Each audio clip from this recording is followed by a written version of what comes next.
Welcome. তো আজকের ব্লগটা এখান থেকে শুরু করছি। আজকের হচ্ছে আমাদের রিটার্ন কলকাতায় যাওয়ার পালা। তো মোটামুটি রেডি হয়নি, স্নান টান করে ফ্রেশ হয়ে নিয়েছি। এবার জাস্ট রেডি হব, বাইরে দিয়ে লাঞ্চ করবো, করে আমরা যাব। এখানে একজন কিছু খাচ্ছে, এই যে দেখতে পাচ্ছ। যাই হোক, ঠান্ডা করছে। এখানে মোটামুটি ব্যাগ রেডি হয়ে আছে, এই যে ব্যাগগুলো গোছানো হয়ে গেছে। আর এদিকে আমাদের সঙ্গে রিয়া দেখা করতে এসছে, আমার মিমিকে নিয়ে ব্যস্ত হয়ে গেছে খেলায়। তো চলো এবার ঝটপট করে আমরাও রেডি হয়ে নিই, আমাদের টাইম হয়ে আসছে বেরোবার। তো দেখতে থাকো পুরো ব্লগটা, আশা করি সবার ভালো লাগবে। পুরো দিনটা কীভাবে জার্নিটা করে আমরা কাটাই। তো ফাইনালি রেডি হয়ে আমরা বেরিয়ে পড়েছি স্টেশনের দিকে। আর আমাদের সি অফ করতে আসছে এরা দুজন, খুব টাকা নিয়েছি। এই যে আমাদের ফুটটাকে আমরা নিয়ে নিয়েছি আগে বাকি। তো স্টেশনে যাবো, ট্রেনের জন্য একটু ট্রেন দাঁড়িয়ে থাকে না? হ্যাঁ, এখান থেকেই ছাড়ে, যাবো ট্রেনে ঢুকে। তো এই যে পৌঁছে গেছি আমরা আমাদের স্টেশনে, মানে পুরুলিয়া স্টেশনে, যেখান থেকে ট্রেনটা ধরবো, ধরে কলকাতা যাবো আমাদের বাড়ি। তো এখানে যে ট্রেনটা ধরবো সেটা হচ্ছে রূপসী বাংলা। এখানে এটা রোজই ছাড়ে 60। তো যেহেতু পলাশের সিজনটা ছিল, তো আমি চেষ্টা করেছিলাম ক্যাপচার করা, জানি না কতটা ভালো করতে পেরেছি, কারণ আর পুরুলিয়া লাল কলা ব্যবস্থা খুবই বিখ্যাত। তো সেটাকে তুলে ধরার চেষ্টা করেছি সেই সময়। আর যে সময়টা আমরা ব্যাক করছিলাম সেই সময়টা হচ্ছে প্রায় পলাশ শেষ হয়ে যাবে, মানে ঝরে যাবে। তার মধ্যে থেকে দেখা পেরেছি। আর আমার তো ভালোই লেগেছে যতটা পেরেছি ওইটুকুর মধ্যে। তোমরা অবশ্যই জানিও কেমন লাগছে তোমাদের। তুমি ট্রেনে চেপে পড়েছো, বাইরে দেখছো? কি দেখছো? লাল পলাশ, লাল পলাশ দেখছো? বেশ, দেখো।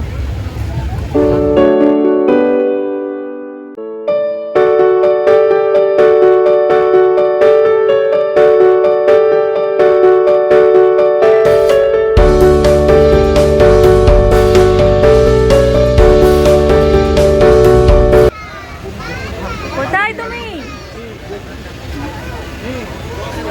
না, যাবে না। হ্যাঁ হ্যাঁ, ট্রেনে মাটিয়ে রেখেছে। কিন্তু ব্যাপারটা কেউ কাউকে ওখানে ডাকছে, কাউকে কাউকে ডাকবে, কোনো বাচ্চা আছে না? হ্যাঁ,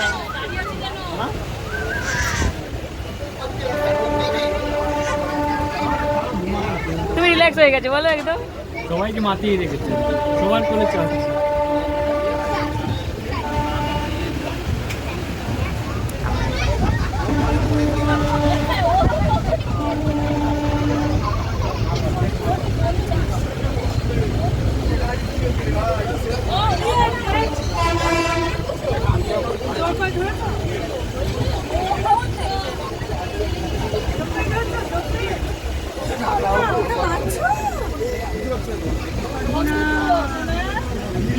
খতরনাক ছিল যে ঠিক আছে। No, no, no. Mine, mine.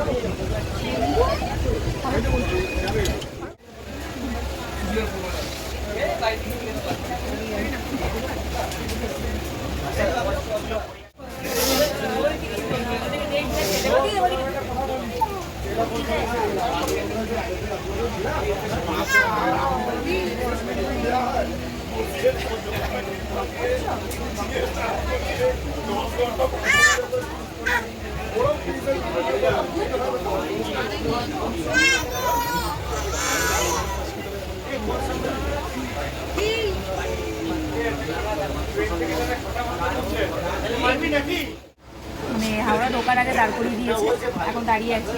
এখন দেখি কতক্ষণে ভিতরে স্টেশনে ঢোকায়, তারপরে প্ল্যাটফর্মে নামতে পারি, কতক্ষণে তার ওয়েটিংয়ে আছে। এখন ট্রেনে বসে মাঝ রাস্তায় দাঁড়িয়ে এখন হাওড়ার কাছাকাছি এসে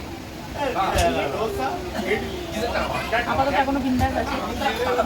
ঘর তো বিন্দাস থাকলেই হলো, ঘর তো বিন্দাস আর কি চাই।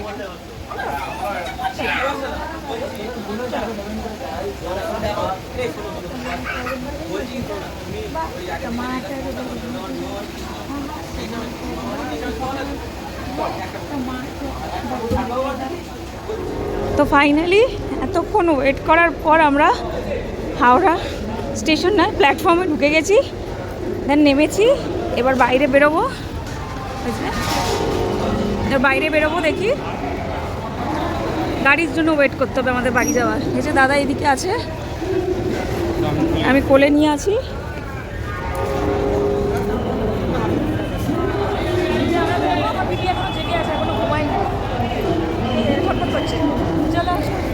দেখি গাড়ি পাই কি। আমরা বাসে উঠেছি, বাসে। এবার বাড়ি যাও।